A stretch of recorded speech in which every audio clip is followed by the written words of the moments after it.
Hello friends, welcome to our YouTube channel Corporeal world. आज का जो टॉपिक है हमारा वो टॉपिक है addition of more than two vectors. इससे पहले हमने सीखा है कि दो वेक्टर्स को हम कैसे ऐड करते हैं। नाउ हम सीखेंगे addition of more than two vectors. देखिए, addition of more than two vectors कैसे किया जाएगा। जैसे हम दो वेक्टर्स को ऐड करते थे या उनका रिजल्टेंट निकालते थे, हम ये करते थे, जो दोनों वेक्टर हुआ करते थे, हमारे दो वेक्टर हुआ करते थे, उनको सेम ऑर्डर में लगा दिया करते थे, और जो इनका रिजल्टेंट हुआ करता था वो इनके अपोजिट डायरेक्शन में हुआ करता था। तो इस प्रकार से हम दो वेक्टर्स का रिजल्टेंट निकाल लिया करते थे। इसी प्रकार से सेम अगर वेक्टर हमें दो से ज़्यादा गिवन है तो उस केस में क्या करेंगे, सबसे पहला काम तो यही होगा, उन सभी वेक्टर को जिस डायरेक्शन में वो गिवन है उसी डायरेक्शन में लगाना है। साथ ही साथ उन वेक्टर्स को सेम ऑर्डर में प्लेस करना है। ओके, तो देखिए, अगर हमारे पास वेक्टर ए इस डायरेक्शन में है, वेक्टर बी इस डायरेक्शन में है, वेक्टर सी इस डायरेक्शन में है, वेक्टर डी इस डायरेक्शन में है। ये चार वेक्टर है हमारे पास। जैसे हम वहाँ क्या करते थे, एज इट इज़ यहाँ पे करेंगे। क्या करेंगे, इन सब को किसी भी वेक्टर को एक मान लेंगे, किसी भी वेक्टर को पहला वेक्टर मानकर सभी वेक्टर को जोड़ देंगे सेम ऑर्डर में। तो पहले देखिए, a vector, this is the direction of a vector. Now इसके सेम आगे देखो, इसको उठाएंगे और इसको यहाँ लगाएंगे, तो इससे ऑर्डर सेम रखना है।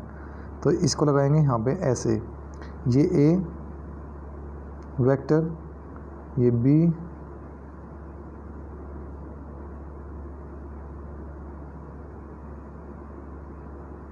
वेक्टर। नाउ सी, इसको एज इट इज उठाएंगे, एज इट इज उठाकर इसको यहाँ पर सेम ऑर्डर में प्लेस कर देंगे।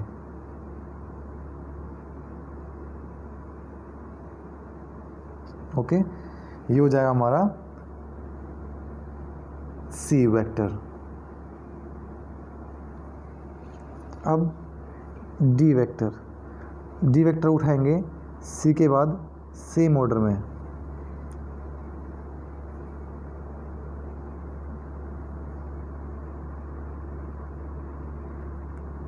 प्लेस कर देंगे।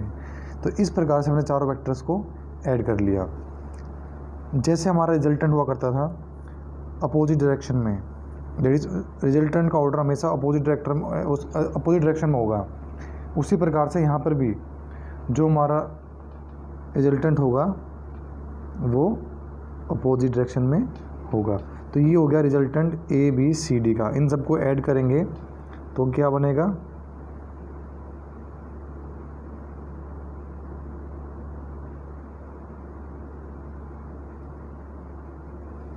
रिजल्टेंट हमारा बन जाएगा। तो हम कह सकते हैं, जिस प्रकार से ट्रायंगल लो वेक्टर एडिशन थी, जिसमें क्लोजिंग साइड थी ट्रायंगल की, वो हमारी रिजल्टेंट कहलाती थी।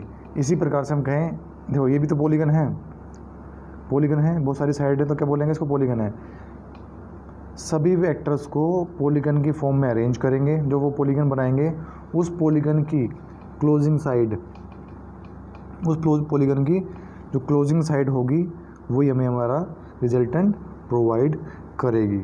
तो इस तरीके से हम मोर देन टू वेक्टर्स को ऐड कर सकते हैं।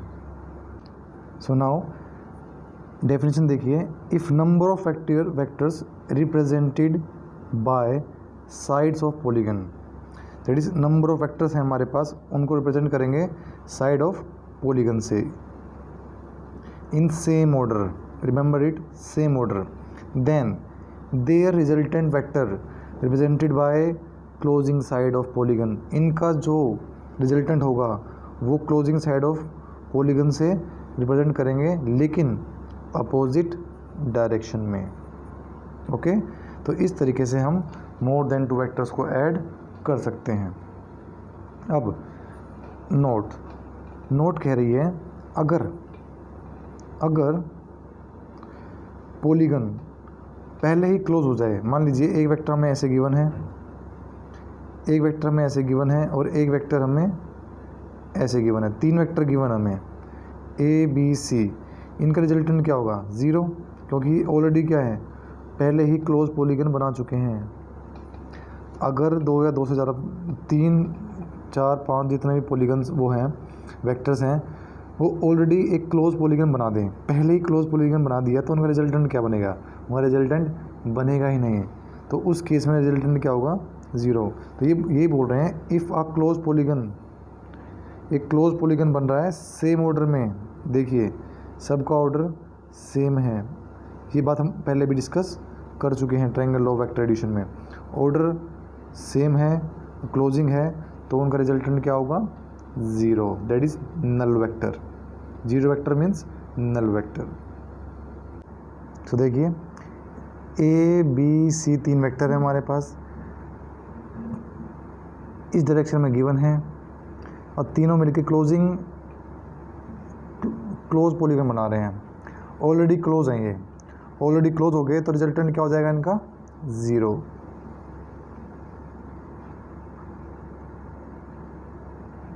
ओके, देखिए वन मोर नोट, देखिए नोट कह रहे हैं अगर बहुत सारे, ये बोल दिए n वेक्टर्स हैं हमारे पास, सबका मैग्नीट्यूड इक्वल है, सबका मैग्नीट्यूड इक्वल है और उनको अरेंज कर रहे हैं आप हर बार इक्वल एंगल पर, तब उस केस में भी इनका जो रिजल्टेंट आएगा वो 0 आएगा। अगर आप कभी भी इक्वल मैग्नीट्यूड के वेक्टर को सेम एंगल पर लगाते जाएंगे तो एक टाइम के बाद वो क्लोज पॉलीगन फॉर्म कर लेगा, क्लोज पॉलीगन फॉर्म हो जाएगा, तो उनका रिजल्टेंट क्या हो जाएगा 0। तो देखिए ये एक वेक्टर गिरा ए, 90 डिग्री पे दूसरा वेक्टर लगा दीजिए, 90 तीसरा लगा दीजिए, सबका मैग्नीट्यूड इक्वल है, बिल्कुल इक्वल, तो सब की डायरेक्शन क्या हो गई सेम हो गई, सेम ऑर्डर हो गया, तो इनका रिजल्टेंट क्या हो जाएगा 0। इसी प्रकार से अगर हम 60 डिग्री पे लगाएं, 120 डिग्री पे लगाएं और तो कुछ देर बाद देखेंगे वो सारे के सारे क्लोज हो जाएंगे। ओके, तो ये केस ये भी बनता है। इस केस में क्या सीख रहे हैं हम, इस केस में ये सीख रहे हैं अगर इक्वल मैग्नीट्यूड के वेक्टर को हर बार इक्वल एंगल पर प्लेस करते जाएंगे तो वो क्लोज पॉलीगन बनाएंगे, दैट मीन्स उनका रिजल्टेंट क्या होगा 0 हमेशा। So this video is over here. In next video we will discuss about subtraction of vector. Okay.